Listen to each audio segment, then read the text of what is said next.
Archery season officially wraps up today, and from what we've heard, hunters have had a pretty good year. That's right. I checked out some of the basics of bow season for this week's Destination Recreation.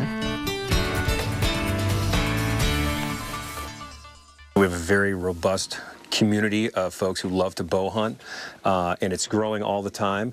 About 20,000 people bought archery licenses for Vermont last year, spending about $440,000. And when you're out in the woods, it all starts with straight shooting. It's just like throwing a baseball. You look at that hole in that deer, throw the arrow into it. But Rick Sanborn from R&L Archery in Barrie will also tell you, like throwing a baseball, it takes practice. You need the muscles to do it. You need the coordination. You need the skill. Now pull it back. 3 things I lacked. Your mouth. Ready? Ready? Too high. You can put it down. Yeah, drop it. You might need to drop it a little for me. Sanborn says archery requires muscles most of us don't ever use, and it can take a couple of hours to fit a compound bow to a person. Oh, wow. Yeah, now put your hand right against your face. There you go. Look right down that arrow. There you go. And the first time you shoot an arrow, it can be a bit startling. Oh! Eventually, I got the hang of it. Look at that. You're just above the deer. Just above the deer.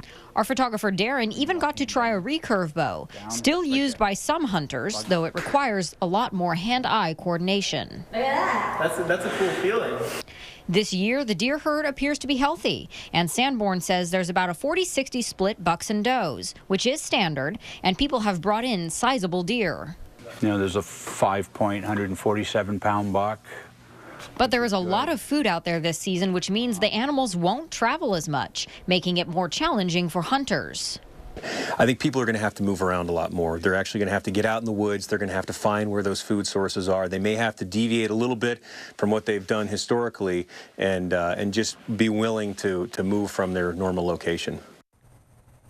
And they may get even more time to shoot in the future as the Fish and Wildlife Department looks at possibly extending that season. Now, the second half of archery season starts on December 7th.